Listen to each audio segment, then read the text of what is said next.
हाक जयांच्या हृदयाला कळली, अजिंक्य झाले राष्ट्रदयांचे अभेद वैशाली. समर्पणाची हाक जयांच्या हृदयाला कळली, अजिंक्य झाले राष्ट्रदयांचे अभेद वैशाली.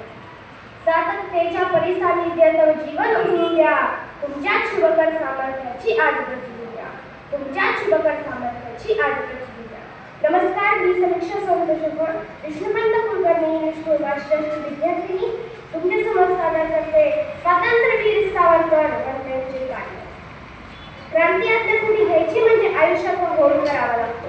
मार्ग खडतर असतो, परंतु ध्येय गाठण्यासाठी निखाऱ्या कसाल्याने मार्गाने जावं लागतं. असे असतानाही काही क्रांती आत्मसात घेऊन देशाच्या स्वातंत्र्यासाठी कणाकणाने देशाची नेमदसीने परत मातृभूमीला सागरा प्राण कळला. या अजरामर गीतातून मायभूमीचे उत्खंड प्रेम दर्शवणाऱ्या सावरकरांची गरज पडली.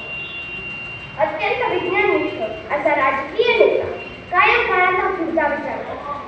आज चाललेल्या पावलांनी 50 वर्षानंतर या देशाला आणि या देशातल्या भारतीयांना काय परिणाम भोगावे लागतील याचा सातत्याने विचार करून प्रत्येक पाऊल उचलला. कुठल्या क्षेत्रामध्ये या माणसाने होणारी मागणी नाही.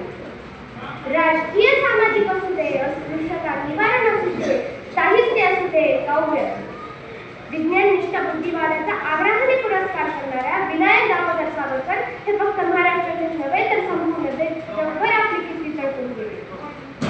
नाशिक येथील डोंगरी या गावी सावरकरांचा जन्म झाला. त्यांचे प्रारंभिक शिक्षण तिथेच झाले.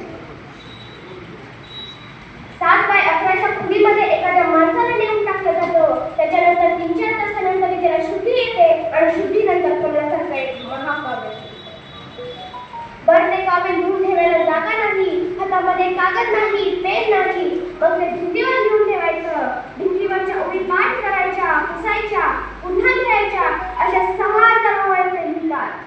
11 वर्ष अंदमानची शिक्षा, त्याच्यानंतर 2.5 वर्ष रत्नागिरीची कालकोठडी, अशा 13.5 वर्षानंतर जेव्हा त्याला रत्नागिरीच्या घरामध्ये स्थानबद्धमध्ये आणून ठेवलं जातं, तेव्हा 11 वर्षापूर्वी लिहून ठेवलेल्या 6000 ओळी तो माणूस आठवतो आणि बुद्धीवर लिहून काढतो. एवढा महान देशभक्त मी माझ्या आयुष्यात पाहिला नाही. सावरकरांना सांगितलं जातं, या कागदावर सही कर, याच्यावर लिहून दे की मी ब्रिटिशांच्या विरुद्ध कुठलाही दंगा करणार नाही, मी स्वातंत्र्यासाठी कधीही लढणार नाही, ब्रिटिशांच्या विरोधात एक अवक्षयही करणार नाही, ही बॅरिस्टरची पदवी लगेच बाहेर पडतो. सावरकर हसले आणि म्हणाले, डिग्रीचा कागद घेतल्यावर बॅरिस्टर होतो हीच कल्पना मला मूर्खपणाची आहे. ज्या दिवशी मी ते ज्ञान घेतले त्या दिवशीच मी बॅरिस्टर झालो. त्यामुळे या तुमच्या डिग्रीच्या कागदामुळे मी माझ्या भारत मातेवर कोणताही समजता करणार. लंडनमध्ये गेल्यानंतर मी बॅरिस्टरची पदवी जेव्हा ते घ्यायला गेले, शिकायला गेले, तेव्हा ब्रिटिश तिथे सगळे होती, त्यांच्यावर गप्पा मारत होती आणि साहित्यावर गप्पा मारत असताना एक ब्रिटिश त्यांना म्हणाला, सावरकर, तू शेक्सपियर वाचलाय का? सावरकर म्हणाले, नाही. सर्व मुलं त्यांची टीव्ही करायला लागले आणि ह्याच्यावर हसायला लागले. सावरकर तेव्हा पटकन म्हणाले, शेक्सपियरला जाऊन विचार त्यांनी सावरकर वाचलाय का?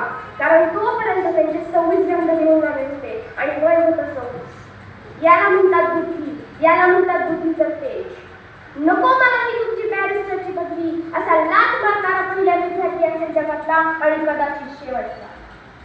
लंडनमध्ये गेल्यानंतर इंडिया हाऊस या भारतीय केंद्रस्थानावर ते राहिले आणि तिथले ते चळवळीचे नेतृत्व अब्दुल त्यांच्याकडे आले.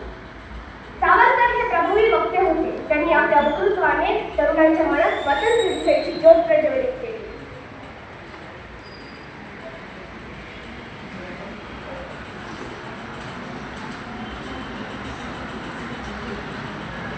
सावरकरांनी आणि त्यांच्या दोन्ही बंधूंनी राष्ट्रकार्यासाठी आपला देह दिला आणि अखेर या मातृभूमीच्या स्वातंत्र्याचा हा सुंदर असा नजारा पाहण्यास त्यांना भाग्य लाभले आणि 26 फेब्रुवारीला सावरकरांचे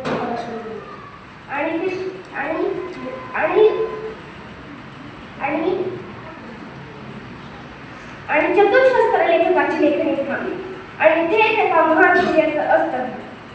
महान वक्ता, महान क्रांतिकारक, दिग्गज लेखक आणि उत्कृष्ट समाज सुधारक म्हणून जीवन जगणाऱ्या या महान महापुरुषास शतशः प्रणाम.